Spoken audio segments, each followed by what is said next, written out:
anything the United States says in any meeting with China is meaningless. We've watched this play out for years and years now. It doesn't even matter who's in the White House.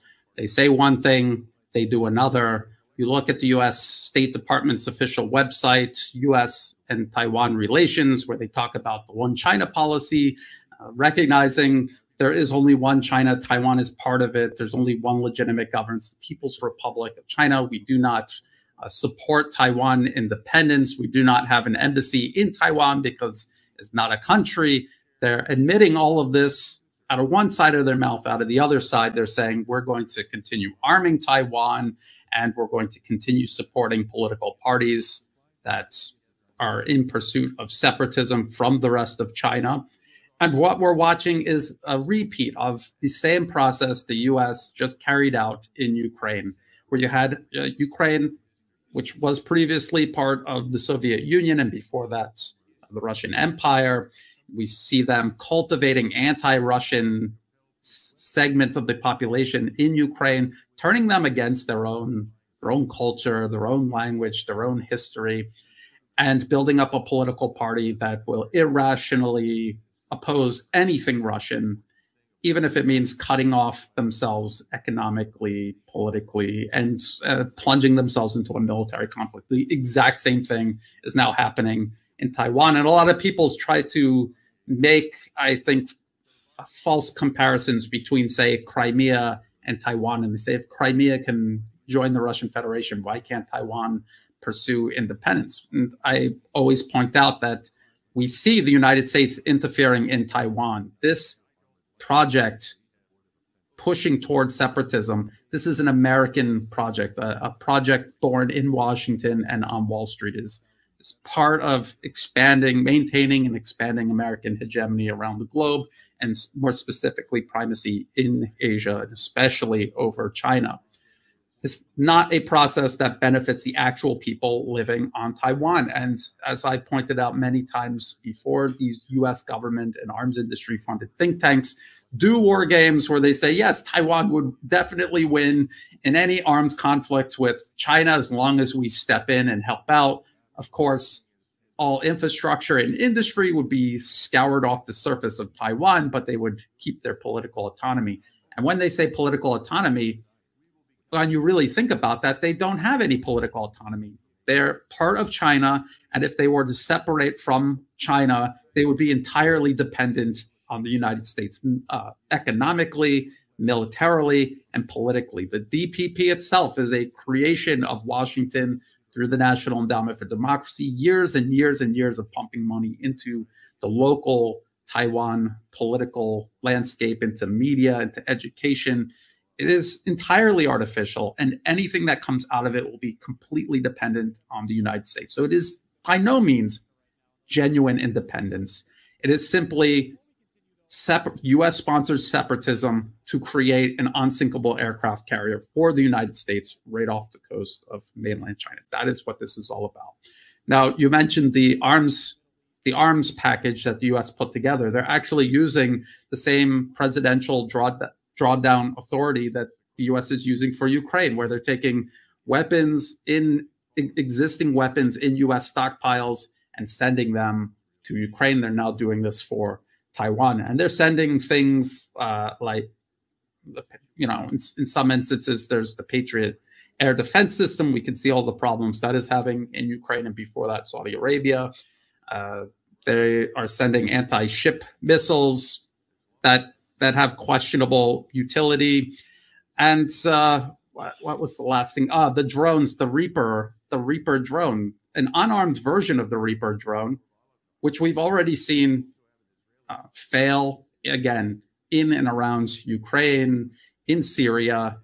Now they're going to send these to Taiwan. So what is the purpose of sending weapons that have questionable utility or are proven incapable in a conflict against a peer or near peer competitor like Russia or China? What is the point of sending these type of weapons to Taiwan if it's not going to enhance their security?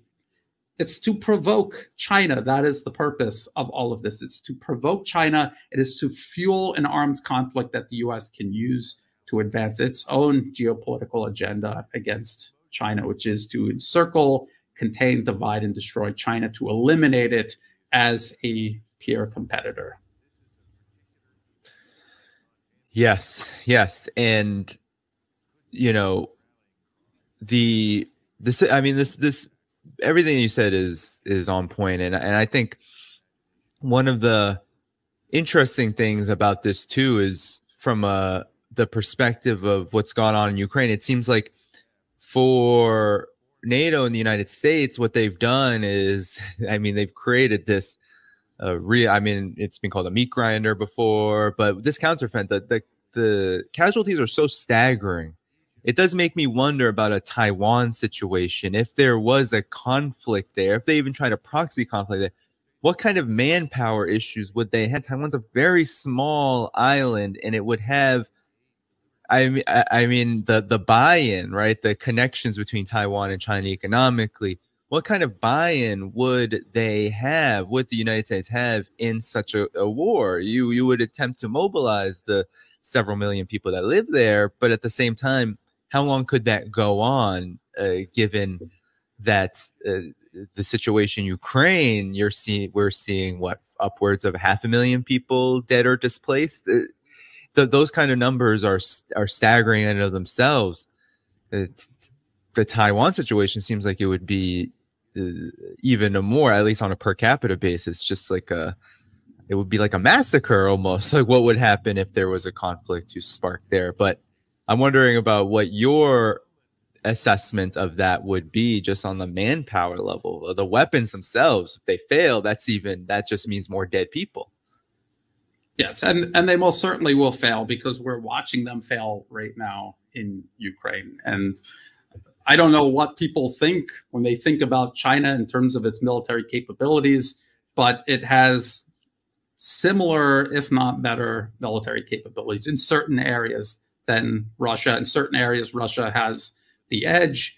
In certain areas, the U.S. still has the edge. But overall, we can see what the main deciding factor is in Ukraine. It's military industrial capacity, and no one on earth has more capacity than China. It's not even a close race. It's not even a close second.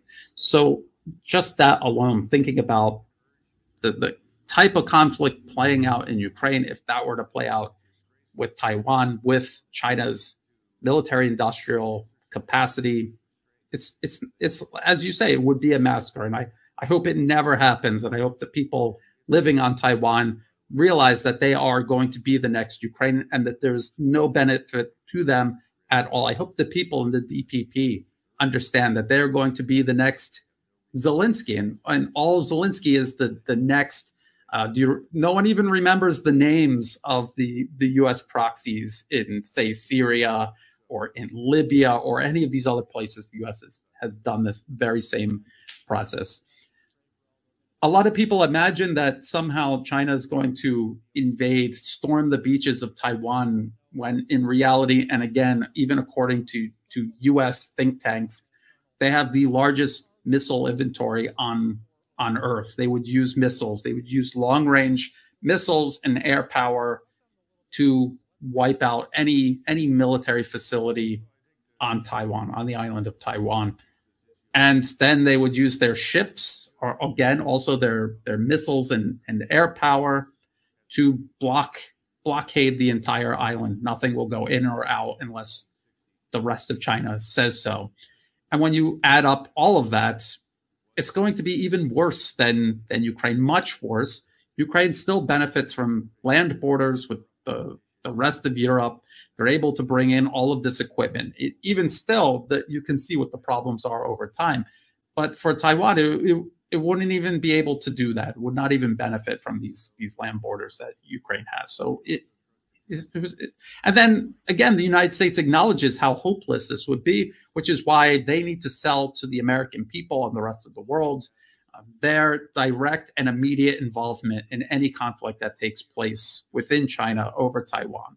And so they would have to get involved immediately. And even that, they admit that they would suffer large numbers of casualties, American casualties, hundreds of warplanes, multiple ships, including 2 or 3 aircraft carriers, perhaps. So it would be a huge conflict for the U.S. They would suffer losses that they have not seen in the 21st century. And I would say that those estimates are a little bit too optimistic. I don't think they will do nearly as well. They're fighting a war crossing the entire Pacific right off the coast of China. That is to China's advantage. Again, people have to look at the history of the status of Taiwan to really understand it. The idea that the current government of China that does not rule over Taiwan, yes, it does. It's recognized by the UN. It's even recognized by the US officially. No, they don't have total control over Taiwan. And again, it's entirely a factor of U.S. interference, U.S. military and political interference. U.S. literally had thousands and thousands of troops stationed on Taiwan to prevent the civil war that the now Republic of China, they lost. They soundly lost it. They completely lost that civil war. The U.S. propped them up artificially by stationing U.S. troops there. And after they acknowledged the one China policy, they still used the U.S. military, its massive presence all across Asia, to protect these separatists, these remnants of this civil war that by all other measures should have been swept away and Taiwan allowed to fully reunify with the rest of China. If you look at Taiwan economically, it has reunified with the rest of China. It's dependent on the rest of China for its economy. And the vice president of Taiwan will find out very quickly if they decide to declare independence that, no, you're not independent. You're not an independent entity in any shape, form, or way. Your economy will immediately collapse. Again, very similar to the way Ukraine unraveled and collapsed, although it'll be much, much worse for Taiwan. If people remember, after 2014, the new U.S. installed client regime in Kiev decided to start cutting all of its ties off with Russia. All of its cooperation ended. A lot of that cooperation sustained Ukrainian industry, military, industrial, aerospace industry, everything. And it all started to unravel and collapse to where it really doesn't exist anymore. The exact same thing will happen to Taiwan. They have the semiconductor industry, electrical component industry. Their largest source of imports are from the rest of China, and a lot of those imports are crucial inputs to these crucial, their largest and most important industries. So this is another fantasy world that the U.S. has created, that their proxies in Taiwan live in, just like in Kiev. It is not reality. And eventually that fantasy world is going to collide with reality. It's going to be very unpleasant. Unfortunately, this very small handful of people that the U.S. has built up over time in Taipei, they're going to bring the rest of Taiwan's population down with them. And they will also hurt the rest of China in the process.